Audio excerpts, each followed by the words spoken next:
திருமாவளவன் அவருக்கு அவர் கார் அந்த ஸ்கூட்டி இடிச்ச இஷ்யூ எல்லாம் பெருசா நம்ம எல்லாம் பார்த்திருப்போம்.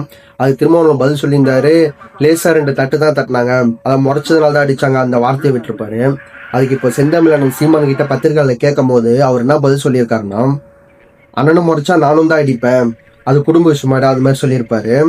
இது எப்படி ஒரு கேவலமான ஒரு அரசியல் நீங்க பாருங்க.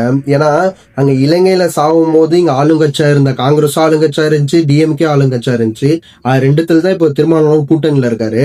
அப்படின்னு இருக்கும்போது அவருக்கு நீங்க எப்படி சப்போர்ட் பண்ணுவீங்க? முறைச்சா நீங்களும் எப்படி அடிப்பீங்க? இது எப்படி ஒரு வார்த்தைன்னு எனக்கு தெரியல. ஏன்னா மைக்கு போட்டு மேடைக்கு பிரபாகரனோட நாங்க தலைவன், அவங்களோட தொண்டர்கள், ஈழத்தமிழர் போராடுவோம், எங்க மக்கள் இறந்துட்டாங்க அப்படின்னு நீங்க சொல்றீங்க.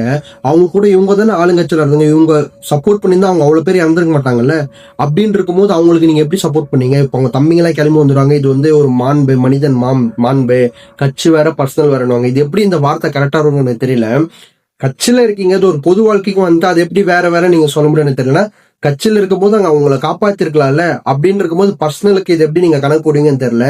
இது ஒரு கேவலமான மக்களை ஏமாத்துற செயலா தான் நான் பாக்குறேன்.